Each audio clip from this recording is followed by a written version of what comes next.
Hello again, everybody. It's Harry Boxer, the Technical Trader. It's Wednesday, May the 19th, and these are the charts of the day. Today we're going to cover both the long and short side, so bear with us. AMRN, AMRN, and as usual alphabetically, has moved from just under $1 to near 2.5, but more importantly, the stock which had based out for the last couple of years has moved up across the base, breakout resistance zone, and then has pulled back and flagged. Today it popped 24 cents or 10.67% on more than 500,000 shares. That's the biggest volume in 3 weeks. Looks like it's a breakout here, and that we may see some momentum that takes us quickly towards the $3 range with secondary target up near the 3.5 area. The BGZ, Direction, ultra short, bear 3 times is in play here and moving finally after a long prolonged downtrend.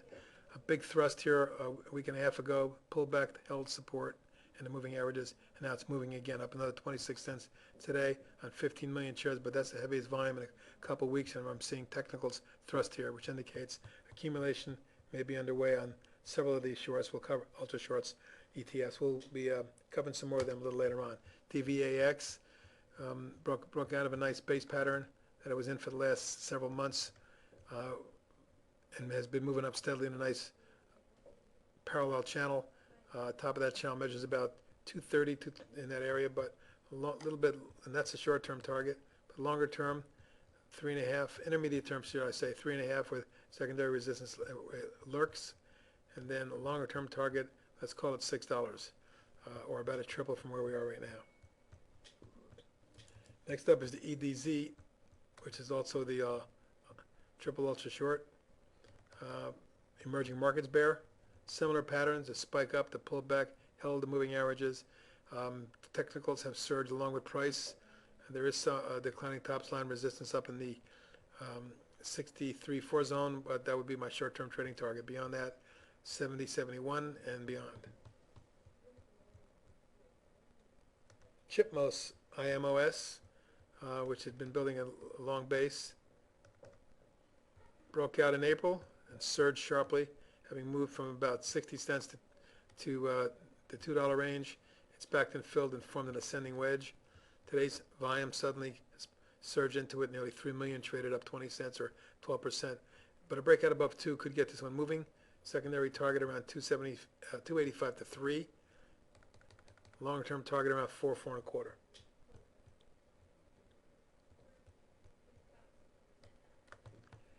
Next up we have PTV Pactive, which had an exceptional technical day today.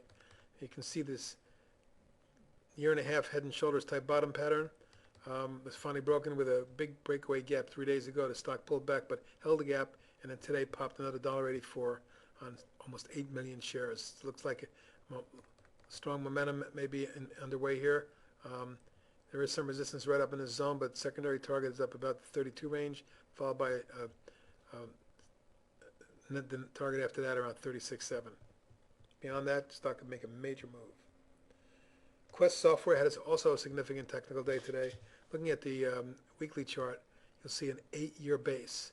Stock broke out across that range today on heavy volume of 2.5 million shares, and as you can see here, 6.9 million shares, and took out this key lateral price resistance. It may have triggered a new intermediate to long-term uptrend. My next target is in the 22.3 range, and beyond that, something in the mid to high 20s. Europlastic portfolio position doing quite well, continues to do so, although it did back off quite a bit this morning down to 475. It spiked all the way back up to 550, and even though it was down 11 cents today, it was a spectacular reversal day on heavy volume. I'd look for the stock to move up past the $6 range, up to my next target around 8. And lastly, the ultra short VXX for the VIX had an exceptional day and is nearly back to where it was at last week's high, near the 31.5 area, reaching 31.25 today. I move out across here. My next target 34.5, 35, followed by 38. Let's turn over to the Boxer Shorts list and go over some of those stocks that we're looking the best in that group. AIXG rolled over another $1.60 today, and it's come down from 38 to 28 in the last couple 3 weeks. But overall, after a huge run, the stock has formed a massive 8 or 9 month base pattern, topping pattern, and it appears that support may be tested and perhaps broken. If so, something in the mid 20s and then low 20s could occur. Avnet, after breaking the major uptrend of the last year and a half with a downside thrust in volume, the stock snapped back to resistance and failed, and now is in rollover mode again. Looks to me like a test of the 26 area may be due and perhaps broken. If that's the case, low 20s would be next. Bio-Rad Laboratories, real wild volatility 2 weeks ago has been followed by a rollover type pattern, a bounce, and then today down another 211. Looks quite weak in his zone. A takeout of lateral price support down around the 89.90 zone, if it occurs, could lead to a much sharper decline with targets in the at 80 and then at 70. Central European distributors, CEDC, took out a 5-month rising channel with a big thrust to the downside, bounced off support, rolled over and took that out, and this is now in fall away mode. Next target down around 22, that should occur shortly. Dropped down to 2 points today, or 7.6%. Is under a lot of pressure here. CF Holdings, in a downtrend since the beginning of March, has seen a drop from 110 to 70, 40 points just in the last 60 days. So oversold indeed. But despite all of that, it's having a trouble even at support here. It could crack and move into the low to mid 60s and then maybe even high 50s. Those are my 2 targets on it. Diamond Offshore, among some of the weak drillers, has dropped from about 107 all the way down to 69 in the last 3 or 4 months. Down another $1.08 today and breaking below recent lows here. Stock is in full-fledged decline. It's taken out key support. I would look for something down around 53, 54 ultimately, but with a short-term target around 60, 62. Fuki International, which continues to decline and has been on our list for months now, ever since November when it was trading in the 20s, is now down at 8.5. Dropped another 68 cents today and also is in full-fledged decline. I'm not quite clear what the downside potential is in this, but something's very wrong here. And at this point, the way I have it measured out, it's a possibility we'll see something at the 5-6 range eventually on this stock. IPC, the hospitalist company, after a big move last year and a half, has finally formed a massive top formation and is rolling over down another $1.09 today, or 3.67%. Terrible technicals here, and a stock that looks like it could have substantially more downside, perhaps into the low 20s and maybe high teens eventually. Jinpan International, also in a rollover mode and falling away down 96 cents today, is approaching key long-term support around 12. That's another couple points from where we are now, and that's my next target. NCI, symbols NCIT, cracked with a big downside thrust, a massive top formation, and then formed a bear wedge.